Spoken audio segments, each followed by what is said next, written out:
final unit of our course is an exploration of anti-slavery rhetoric and anti-slavery literature, followed by poetry from the U.S. Civil War.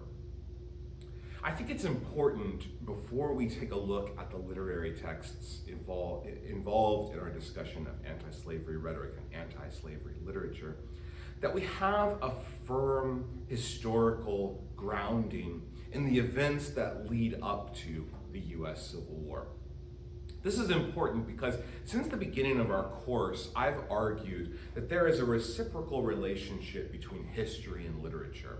That literature has the power to shape the events that are happening, both in real time, contemporary literature and the way that people read it and understand it at that time, but also in a sense of looking back on an age and shaping the narratives that are related to a particular moment within a cultural context.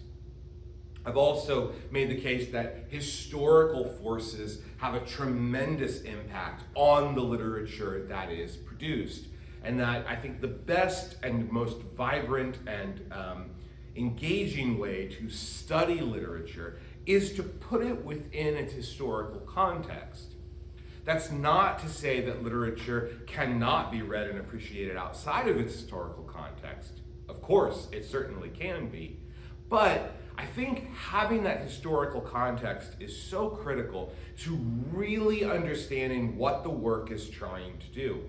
At the very least, in order to appreciate a work outside its historical context, paradoxically, you have to understand the historical context that produced the work, so that you can be able to fully divorce the work from its historical context and make the case that it's going to endure long after that historical context.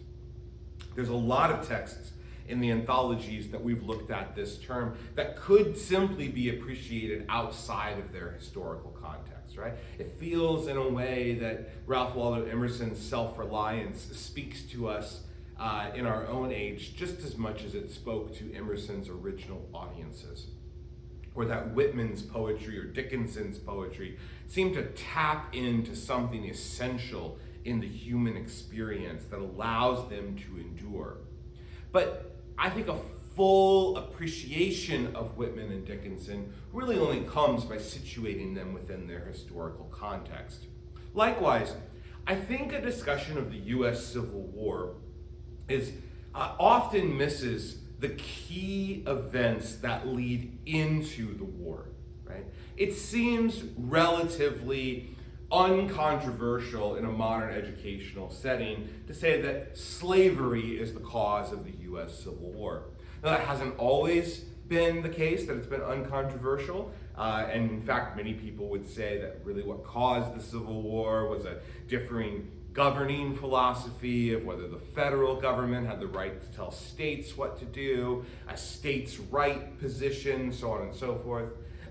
There have been some discussions about whether is it really an economic system, a difference in economics between the North and the South that leads them into an irreconcilable difference. Are there cultural and political differences that are going to lead the two sort of an irreconcilable marriage of sorts of North and South? Is it questions over the future of what the American system is going to be? These are all relevant questions to a consideration of the U.S. Civil War, and we'll touch on elements of them over the next few moments as we talk about a prelude to the Civil War. But at the heart of every one of those possibilities is inevitably the institution of slavery, right?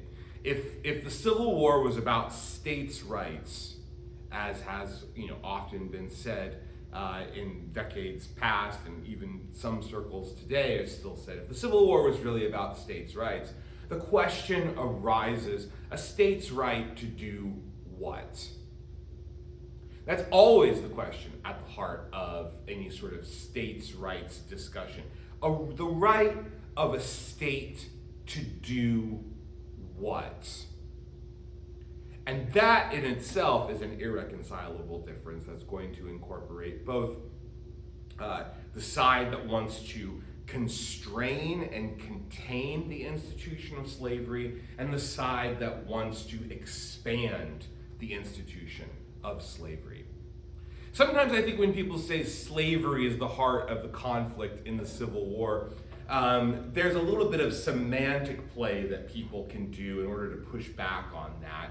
Because it is true that as the North and the South get into loggerheads with each other, the North does not launch an attack on the South based on the idea that, from the very start, based on the idea that it's going to eradicate slavery. Similarly, the institution of slavery existed in the South, right? It was already in place. And so it's not a war, a proactive, offensive war to create the institution of slavery on behalf of the South. That's a really reductive way of thinking about what's going on in the U.S. Civil War. But if you want to really play semantic games and you want to say, well, the moral idea of slavery, is the North launching a war in order to eradicate slavery in 1861? I think the better way to think about what leads up to the start of the Civil War is an ongoing tension between North and South, between two different ideologies, a slave system ideology and a free labor system of ideology, the idea that workers work and get wages for their work. Those two irreconcilable philosophies run head on into each other as the size of the United States begins to expand. The question that is really going to predominate the 1820s, 30s, 40s, and 50s is whether the institution of slavery should be expanding across the United States or whether the system of slavery should be contained where it currently is in the United States.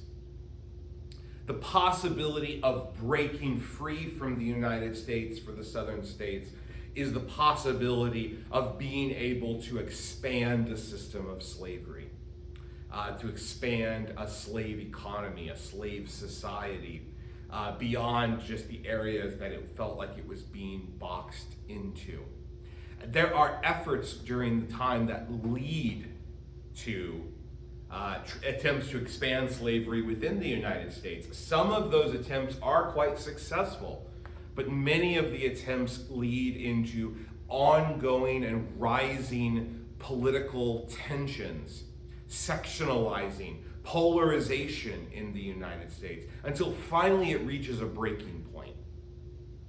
So in order to understand Frederick Douglass's what to the slave is the 4th of July oration, or where Grimke is coming from when she appeals to the women of the South to adopt an anti-slavery position, or to understand what exactly is at stake in Abraham Lincoln's House Divided speech, to understand why Uncle Tom's Cabin was such an important work of literature and completely transformed the discussions around slavery in the United States. We have to understand the historical context leading up to that moment. So let's start with some of the major relevant pieces of his history that lead us on a prelude to the Civil War. Slavery had long divided U.S. politics. But when westward expansion came on the table, the fault lines around slavery grew even more contentious and even more ominous. The rise of an anti-slavery political coalition in the 1840s and 1850s plays a key role in leading to the Civil War, because the institution, the states that observed the institution of slavery and the politicians who were sympathetic to the institution of slavery began to feel increasingly like they were losing control of slavery, the issue of slavery in the United States. I think it's really important to remember that by the 1820s, 1830s, maybe even into the 1840s, the institution of slavery was simply a fact of life. Slavery had existed in the American colonies long before the Revolutionary War and the founding of America. Slavery had been a contentious issue in the drafting of the Constitution. And as we saw when we looked at the Declaration of Independence, it was even a contentious issue inside the Declaration of Independence. Jefferson wanted to include a line about slavery, and the Southern signatories of the Declaration prevented that from getting in. The U.S. Constitution is replete with compromises on the institution of slavery in order to get all of the states to join in on endorsing the Constitution. If you were a person in the 1830s, 1820s, 1830s, the fact that there was slavery seemed simply a part of the United States. But the question was whether it was always going to be part of the United States or whether it was on a course of ultimate extinction. Many people had seen the way that the Constitution handled slavery as a sign that the framers of the Constitution believed in time the institution of slavery would die out and the United States would no longer have it. Perhaps dying out would be a peaceful abandonment of the institution. Perhaps it would reflect certain economic changes, certain technological changes. But there was this idea that it was part of the United States, but there was really not much that could be done about it. There were certainly people at this time who were opposed to slavery, not the least of which the people who were actually enslaved. But there were non-enslaved individuals who were opposed to slavery on moral reasons or theological reasons, philosophical reasons, people who wanted to see a slavery that was not part of a state as states were coming into the Union. But a lot of the tensions around slavery during this time were not necessarily the moral tensions around slavery, whether the institution itself was moral or immoral.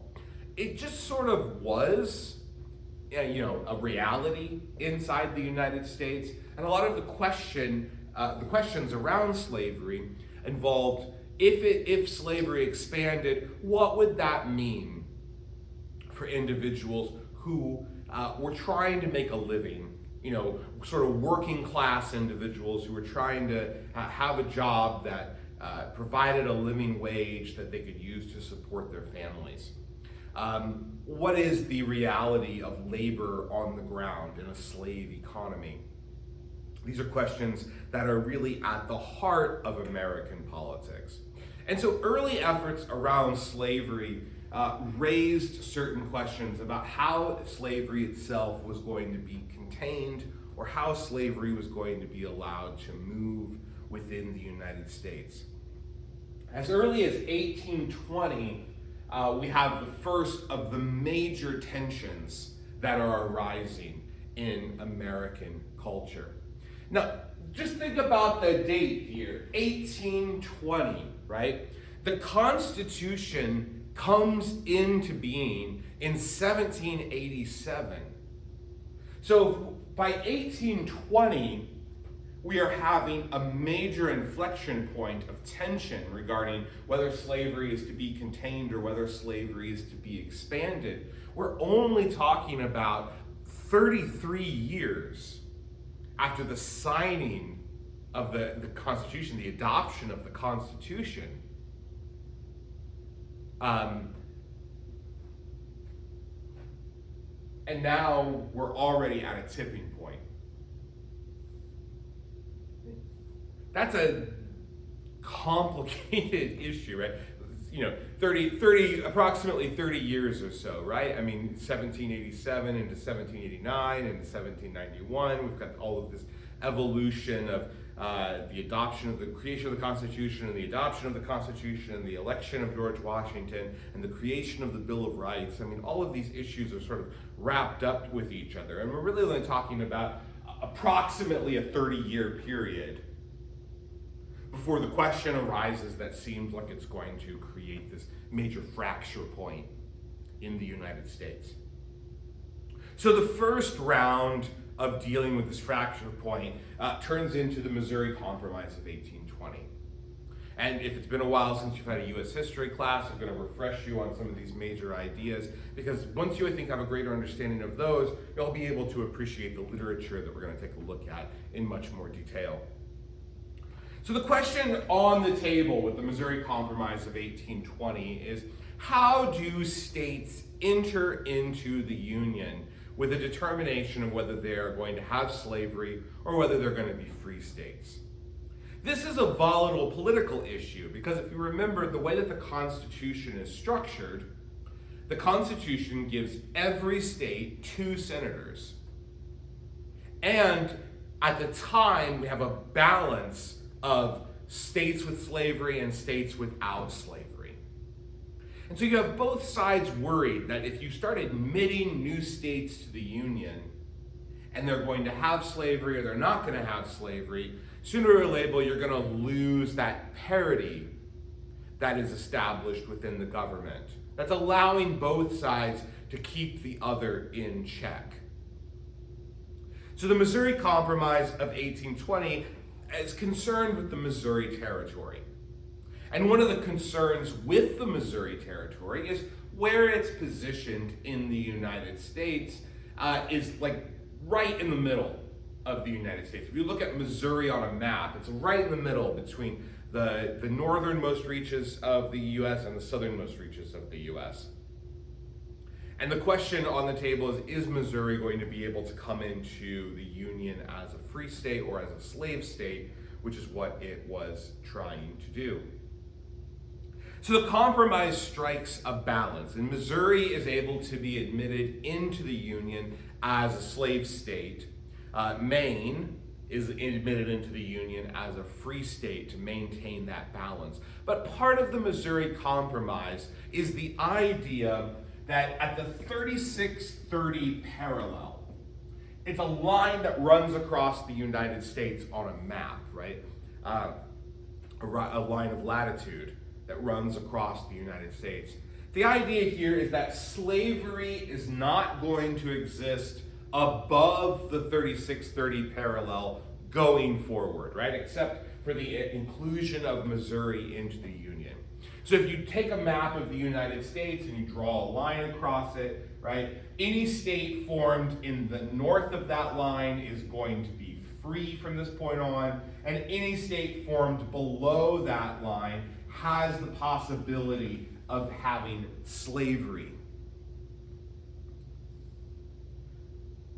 The battle around the Missouri Compromise is severe and leaves a lot of wounds and scars, and it begins to expose where people are standing on this idea. It's forcing people, I think, really for the first time to begin to grapple with this idea of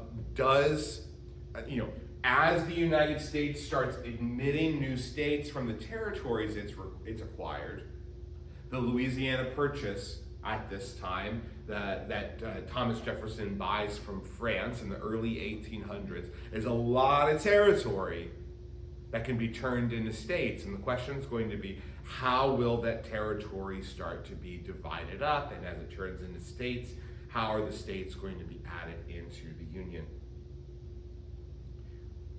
From the 1820s into the 1840s, political differences start to become increasingly sectional, right? Northern political interests and Southern political interests. But I want to make the point here that slavery itself is not a defining characteristic of the two major political parties that are in place at this time. Those parties are the Democrats and the Whigs.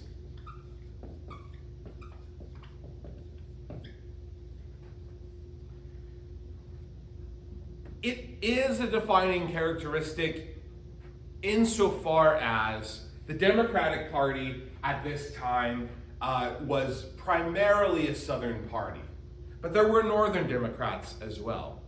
The Whig Party had a stronger hold in the North than it did in the South, but there were Southern Whigs as well. You have a time here where you have Democrats who are supportive of slavery and Democrats who are more lukewarm on the topic of slavery. You have Whig politicians who are opposed to slavery. You have Whig politicians who actually are enslavers themselves. So you have increasing sectional factions forming during this time, but you don't have slavery as a defining issue of politics. You've got people on both sides who have it. This is probably best reflected in the fact that, and this statistic is always astounding to people when they hear it and think about it. It's really still astounding to me as I think about it myself. 9 out of the first 12 US presidents either enslaved people or had strong sympathies in favor of slavery. Many of them continued to enslave individuals while they were president. Some even bought and sold people from the Oval Office in the White House. So this is an entrenched institution in American life. But developments in the 1840s, particularly around the expansion of America into the Southwest, really start to bring these tensions up to the surface.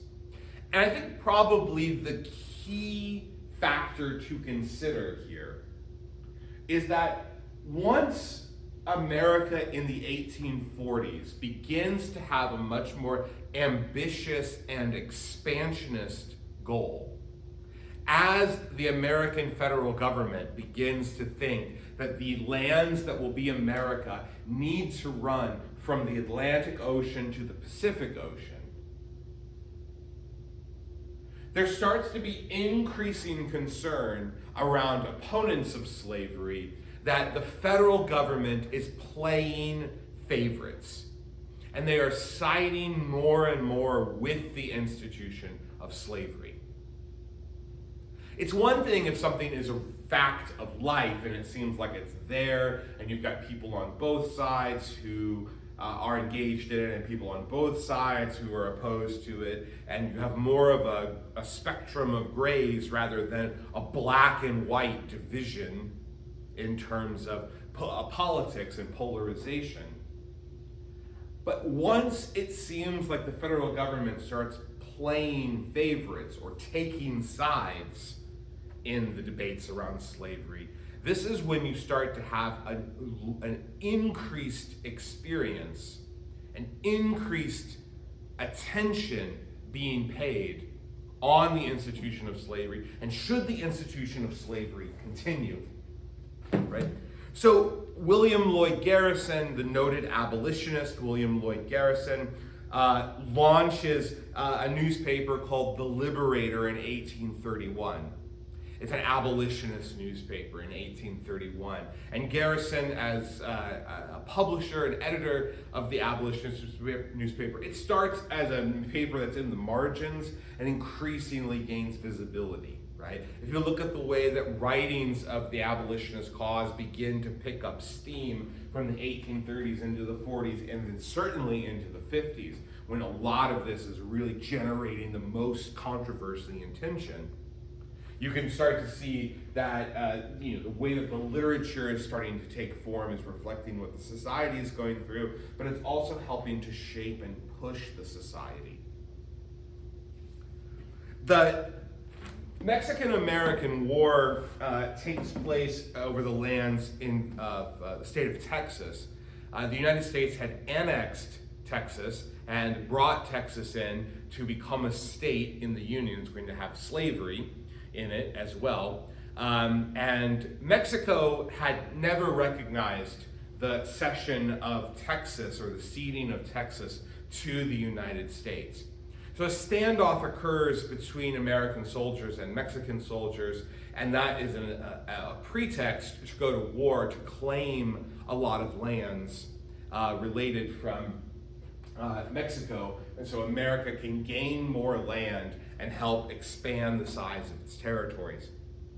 The land that the United States gains in 1848 at the Treaty of Guadalupe Hidalgo is a gigantic tract of land, of which I had a map to show you the amount of land that's gained during this time. You can look it up online as a supplement to this lecture. But we're really talking about from central New Mexico all the way to the Pacific coast, and from central New Mexico around where the modern day boundaries are between the United States and Mexico, all the way up to the northern state line of California, where California and Oregon are separated from each other. So all of the land in between there is given to the Americans in the Treaty of Guadalupe Hidalgo. And now we have this gigantic piece of land that is gained from the Mexican-American War that many politicians are starting to get really eager how they're going to divide up that territory and turn them into states. And that 3630 line runs all the way to the Pacific coast. So the idea of expanding slavery out to the Pacific coast is something that many people who are strong advocates and practitioners of slavery are wishing to do. I mentioned that the Treaty of Guadalupe Hidalgo is signed in 1848, and that's an important year if you remember. 1848 is at the height of the emergence of the reform movements in the United States. So 1848 is the Seneca Falls Convention, when we talked about women in the 19th century and the rise of the beginning women's rights movement, based on women who had been involved in anti-slavery efforts and also humanitarian efforts toward Native Americans. This is also the year in which a collection of abolitionist politicos decide they're gonna mount. It's not the first time they're gonna mount a campaign for the presidency, but it's the most successful outing that they have so far. So we've got the Democratic Party and the Whig Party at this time. And in the 1848 presidential election, we see the emergence of what's called the Free Soil Party. The Free Soil Party is not, strictly speaking, an abolitionist political party. And that's an important thing for us to distinguish here, right? Abolitionism is the reduction to the point of zero of the institution of slavery, right? It wants to abolish slavery in its entirety. But the free soil movement is the idea that the Western lands should not have slavery in them, that slavery should be contained in the South and allow the Western developments of the United States to be opened for people who migrate out into the West and have the opportunity to build homesteads, have the opportunity to work for wages, the creation of private companies, a sort of free labor market system rather than a system based on slavery. So reform movements are happening at this time as well in 1848. And the emergence of the Free Soil Party in electoral politics takes from it the old abolitionist party called the Liberty Party, which did not have a lot of electoral success when it started, but it takes it creates a coalition of the old abolitionist Liberty Party adherents, also pulls with it from some Whigs, and also pulls in some Democrats as well. So we have the emergence of a third party. Now, they're not super successful in terms of winning the 1848 presidency, American electoral politics still dominated by the Democrats and the Whigs, although the Whigs only have but a few years left. But the Free Soil Party in the 1848 presidential election takes 10% of the popular vote. That's not nothing, by the way. If you think about most third-party movements are getting somewhere in the ballpark of 1%, 2% of the vote. This is 10% is a large amount. They do win about a dozen seats in Congress during this time, so they're not just a flash in the pan or a third-party movement that gets ignored. They're a pretty significant force of electoral politics, and it's important to think about the emergence of the Free Soil movement because the groundwork that gets laid for Free Soil movement is eventually what's going to lead to the emergence of the Republican Party. So, a lot of the tension now about what are we going to do out west. Will slavery be able to expand into the West based on all of the lands that America has just won from Mexico following the Mexican-American War? And the reform movements at this time are starting to generate more and more attention and energy inside abolitionist causes, or at the very least within the Free Soil cause at this time. Everything's turned upside down when gold is discovered in California. California, not yet a state, but gold is discovered out there, and the gold rush begins. A lot of people want to move out there really quickly to try to make their fortune. Very quickly, California gets organized into a state, and California wants to come into the Union as a free state, not as a slave state. But remember, under the terms of the Missouri Compromise of 1820, any state that comes in north of the 3630 parallels to be free. States that come in south can have slavery. But the state of California, if you look on a map, sits square on both sides of the 3630 parallel. The idea that California would come into the Union as a free state causes a lot of tension within Congress. So congressional leaders are tasked with figuring out what they're going to do. And the architect of the Compromise of 1850 is an Illinois senator named Stephen Douglas. And Douglas is going to play an important role in U.S. politics for the rest of the 1850s and up to 1860 when his political career is effectively ended. The Compromise of 1850 is a collection of bills that essentially try to keep the Missouri Compromise alive.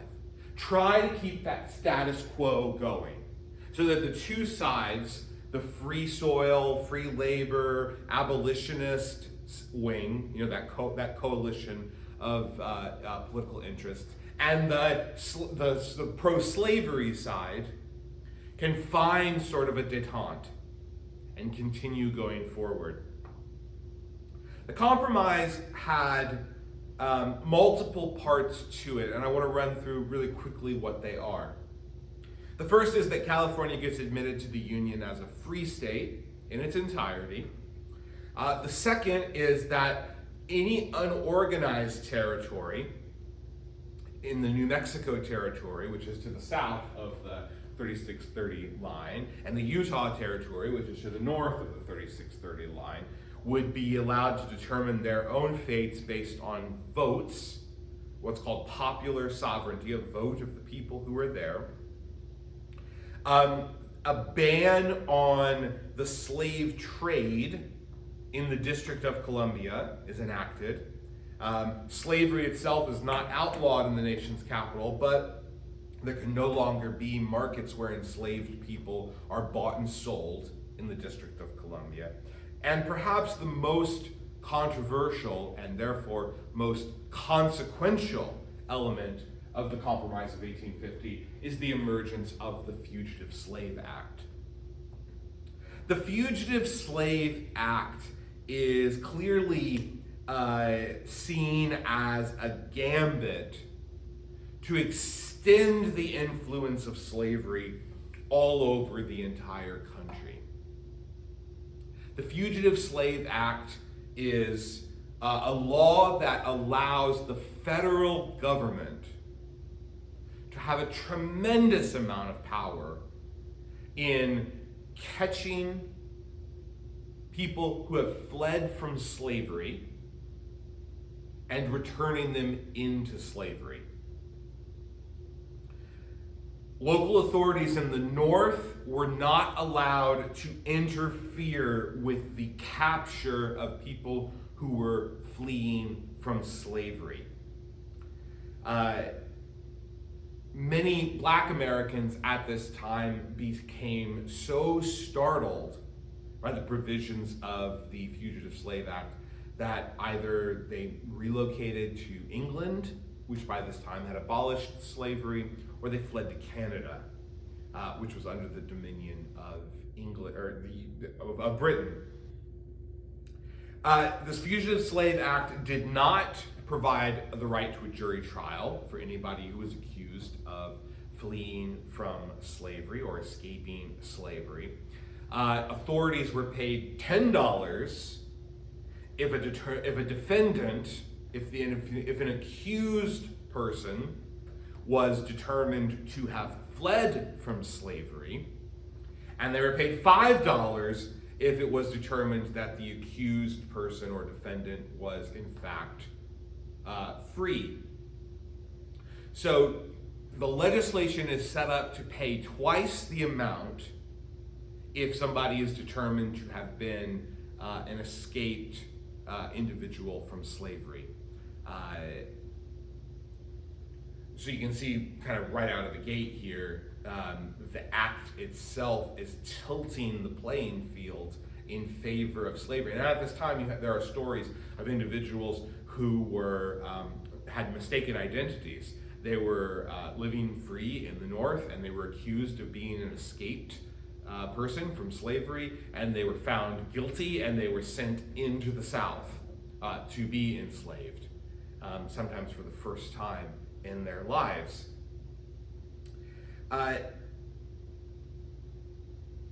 The North sees this as blatant hypocrisy, right? Because the South, up until this point, had been championing the sort of states' rights ethos, right? That the states have the right to determine, the institutions and the laws. But now with the passage of the Fugitive Slave Act, the South is benefiting from a robust and very powerful federal government that is forcing the northern states to comply and to participate in the system of slavery by not being able to protect those who were fleeing the institution of slavery or providing aid and comfort to them as they're finding their ways into freedom. And it's an important reminder that all of the rhetoric around states' rights from that point up until today is always the question is always states' rights in service of what, right? And that usually if the state wants to do something that the federal government doesn't want to do, whether it's on a more conservative side or a more liberal side, you have the parties or the philosophies are very willing to flip back and forth and say some things are reserved for the states, some things are reserved for the federal government. And the difference is, I don't want that thing to happen, so I don't want the federal government to be able to do anything about it. Or I do want that thing to happen, so therefore I'm going to have the federal government have more authority over it. We're seeing this now in the debates over the rights of abortion since the Supreme Court overturned Roe versus Wade last summer.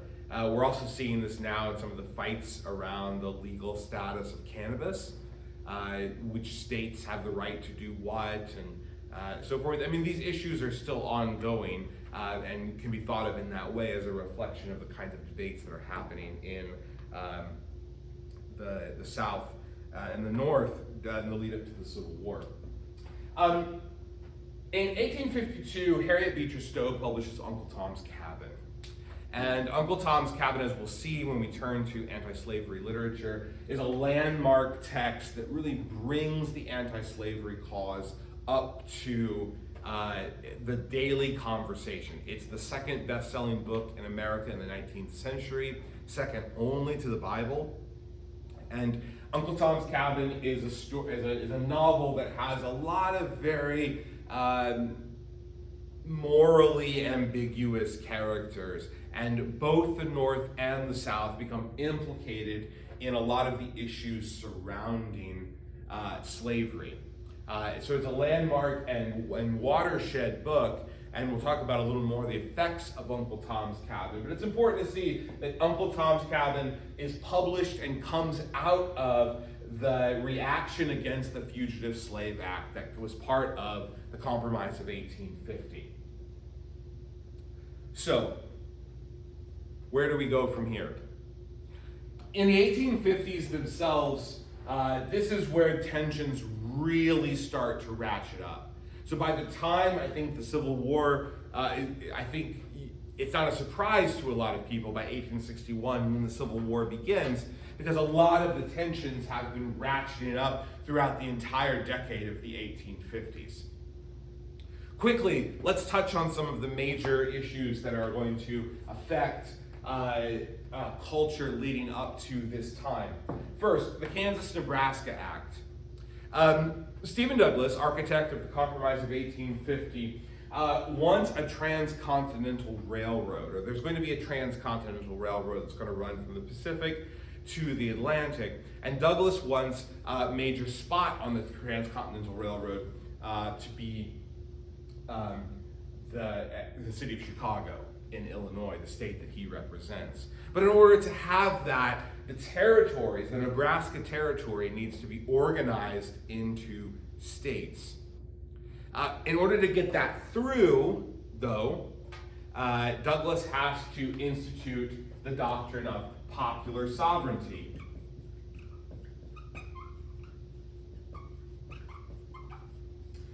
The idea that the people of a new state can decide for themselves whether slavery is going to be permitted or not permitted in the state.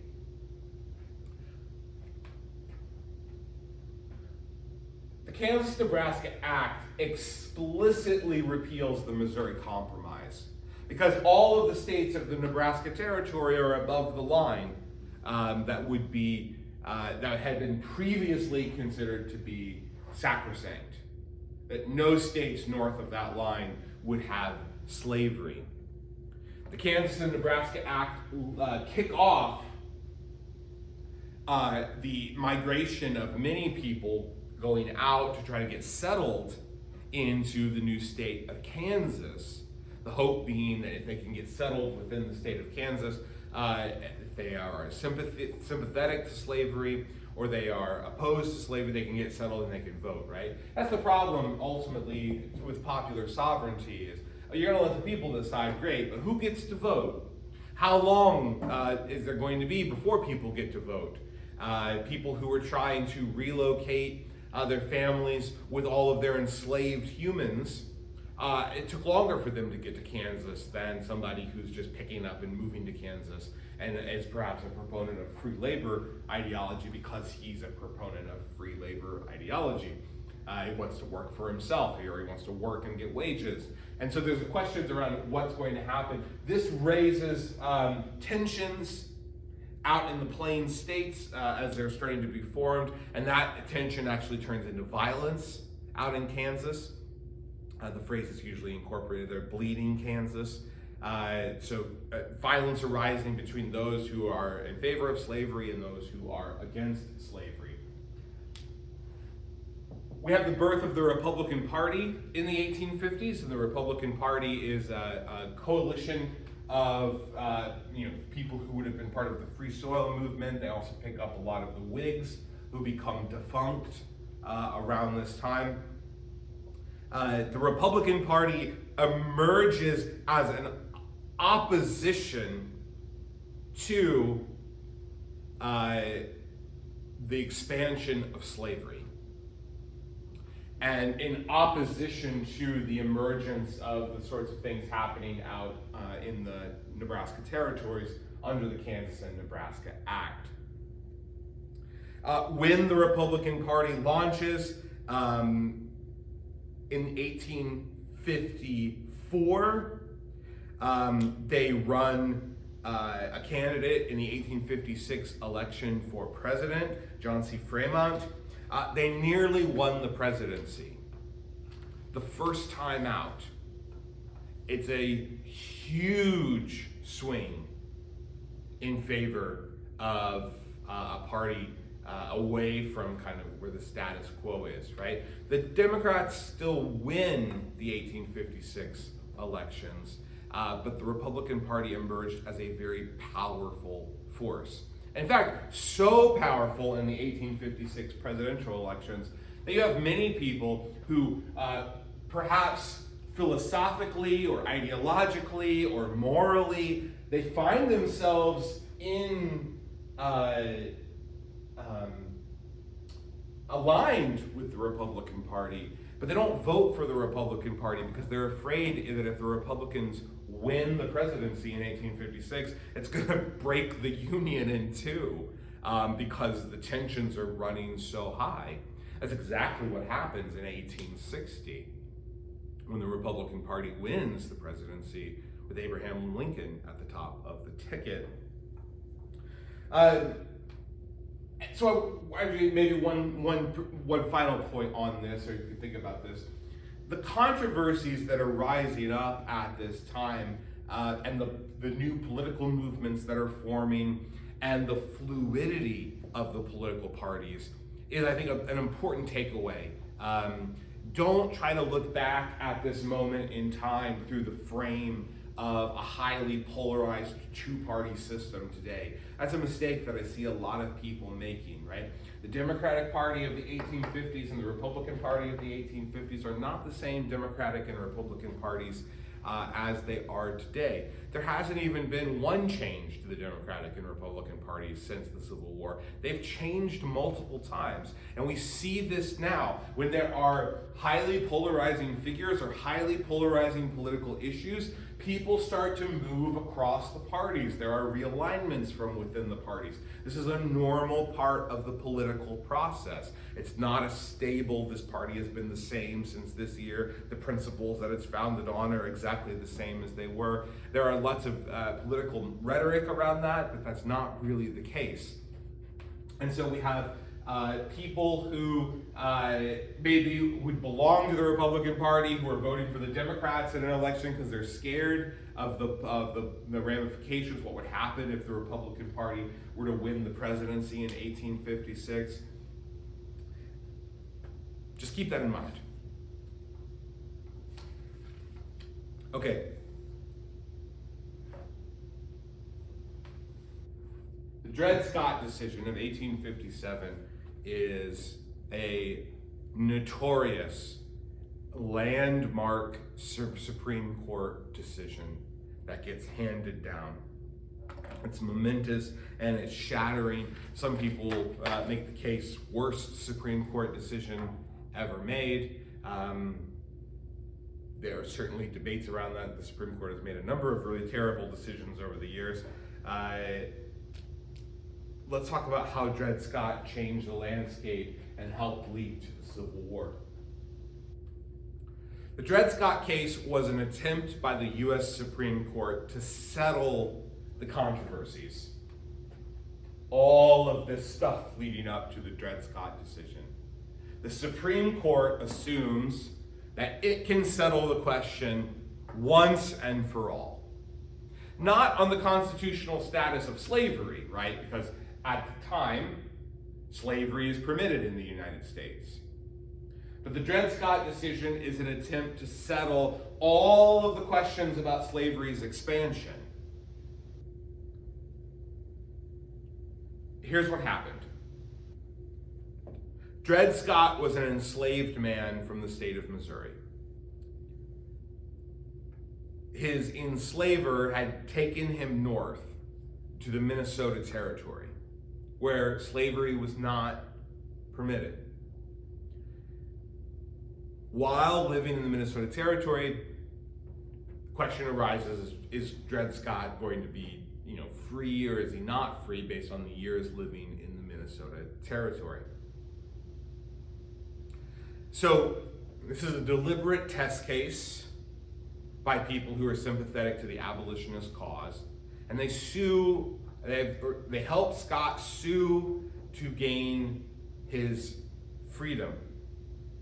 The case winds up at the Supreme Court, and the question is, does the fact that Dred Scott, goes and lives in the territories, how does that reflect the status of slavery in his personal experience?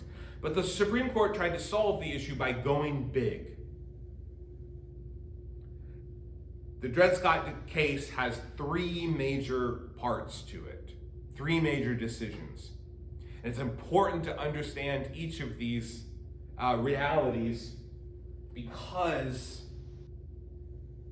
you can really see how this is going to raise fear among all sides and is going to lead to the Civil War.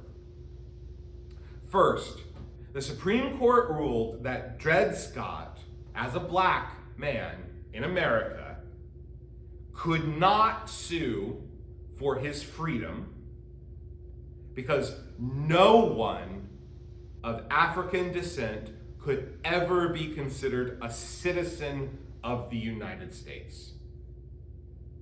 I'll say that again. Dred Scott could not sue for his freedom.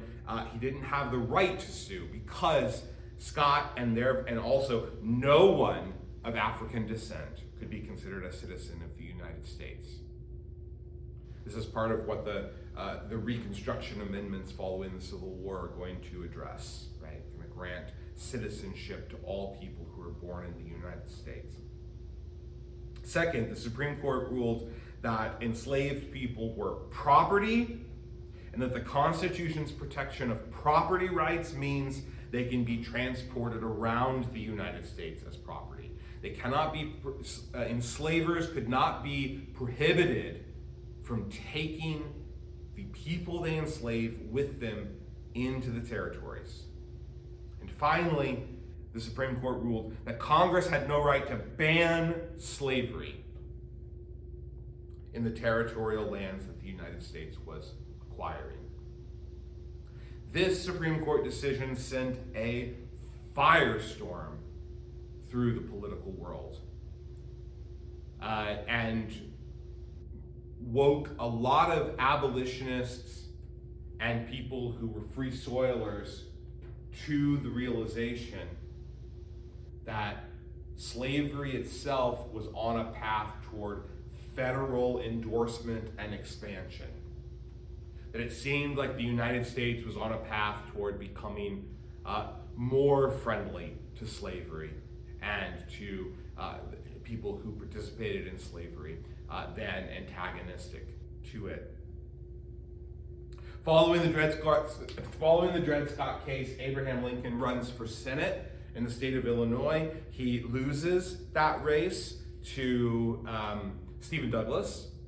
It's a narrow loss, but he loses to Stephen Douglas. But along the way, Lincoln and Douglas engage in a series of debates, and Lincoln very skillfully gets Douglas to admit certain concessions to the idea of popular sovereignty. And those concessions that Douglas makes to the idea of popular sovereignty, essentially, if the people can vote for it, then they can vote it out too. That seems to conflict with what the Dred Scott decision had determined. So Douglas's standing in his party starts to struggle. This is going to matter in just a moment, because when we get to the election of 1860, we'll see why Lincoln's run for the Senate and the way he pins Douglas down on some things turns out to be very consequential to American history. During this time, we also see a rise in violence. I haven't even touched on a lot of the political violence that led up to this point, but the important figure in the late 1850s is the figure John Brown, an abolitionist willing to die for the cause of abolitionism. Brown leads himself and his sons on a raid on the Harpers Ferry military arsenal in the state of Virginia. The plan is to take over the arsenal, to release the weapons into the state, to arm enslaved people, and to lead a revolt against the pro-slavery government of the state of Virginia. Brown's plan fails. He's caught and he's executed, but in doing so, he becomes a martyr for the cause of abolitionism and shows that there are people out there who are willing to die for the cause of abolishing slavery. Perhaps more important than anything, that there are white people out there willing to die for the cause, because it has already been well established for centuries prior to that, that there were black people willing to fight and die for the cause of freedom. But now you have someone like John Brown who is putting his life on the line and becomes a martyr for the cause. He becomes a rallying point for many abolitionists and also a point of great fear for the South. John Brown's raid in the South is like their deepest fears come to life, right? They're terrified that there are going to be bands of abolitionists coming into the South, leading destabilizing efforts, leading revolts, arming enslaved people, and overthrowing plantation complexes, cities, states, governments, and so forth. By the arrival of the 1860 election, you can't imagine a more fraught political environment than what is in place. I mentioned the importance of Lincoln and Douglas debating in Illinois. Lincoln, through the debates with Douglas, even though Douglas wins the election and remains as a senator, Lincoln is able to get Douglas to make numerous concessions to the idea of slavery in the West. And the Southern Democrats are not willing to go along with the Northern Democrats in nominating Stephen Douglas for the presidency. He's the leading Democratic figure at the time. And the Southern Democratic Party fractures away from the Northern Democratic Party. At this time, the Democratic Party is the only national political party in America, and the party splits in two. Certainly a harbinger for what's about to come. In the 1860 election, then, the Democrats field two candidates for the president. One is a Southern Democratic candidate, the other is Stephen Douglas. The Republican Party nominates Abraham Lincoln for the presidency. Even though he didn't have a lot of electoral experience, he wins the nomination in 1860. And then there's a fourth candidate that emerges in 1860 from the Constitutional Union Party, the idea of like, just please save the nation. Let's try to find a status quo that we can stick with. So we've got a four-way election for the presidency in 1860. Lincoln's not even on the ballot in 10 states. That's how polarized we are. The Republican Party candidate doesn't even appear on the ballot in 10 states. But Lincoln wins the presidency. You've got the northern states coalesce around Lincoln, and the southern states fracture across all of the other candidates. Lincoln wins the presidency. He's only got 40% of the popular vote. He still wins the popular vote in terms of number of people voting for him, because he wins the most votes as a single person, and wins the Electoral College. And it is following Lincoln's election, the election of a Republican president in 1860, that we start to see the southern states break away from the Union. In breaking away from the Union, Lincoln is going to consider those states as in rebellion against the United States, and the Civil War begins from the perspective of the North, of tamping down a rebellion of the southern states, and the southern states fighting for independence from the North. And that is where we're going to leave it for this particular historical discussion of the events leading up to the U.S. Civil War. So we did talk a lot about literature during this discussion, and that's okay, because it's so important, I think, that you have a sense that the seeds of conflict that lead up to the Civil War are planted arguably as early as 1820, but some might say even planted in the Constitution themselves. Some might even say planted during the Revolution or even before the Revolution. Some might even say planted, the conflict itself originates from the idea that a society that is engaging in the labor of enslaved people is also a society that is in the process of trying to figure out philosophically what it means to have a right to be free or the right to liberty. But it's important to see all of this and to think as well that a lot of the literature we've looked at over the last few weeks have been emerges during all of this. Right? Around the same time that the reform movements are kicking off and America is at a crossroads as to what to do with the lands it's acquiring from the Mexican-American War, and just a few years before the Compromise of 1850, you have Frederick Douglass publishing his narrative. You have the rise of speakers, of people who had escaped from slavery and were telling their own stories. The beginnings of the abolitionist political movement are starting to take hold. You have the emergence of the Free Soil Party. You have continual fears about what's going to happen in the lands that are out west. You have the novel like Uncle Tom's Cabin that comes in and is a stinging indictment of the Fugitive Slave Act. You have questions over will states be able to determine their own process for whether slavery will be included or whether there will not be slavery included. All the while, literature is starting to circulate at the time that is in discussion of the topic of slavery. It's the shadow that casts itself over nearly all the literature in the 1840s and 50s. And in many respects, even in the late 1830s, you have people who are really grappling with it. But in the late 40s and early 50s, up through the 1860s, it's difficult to divorce the discussion of literature in America from these actions that are happening inside America as well. In the next lecture, we're going to take a look at some anti-slavery rhetoric and anti-slavery literature. And we will continue our discussions on the way that writers and thinkers pushed back on the institution of slavery in the written form.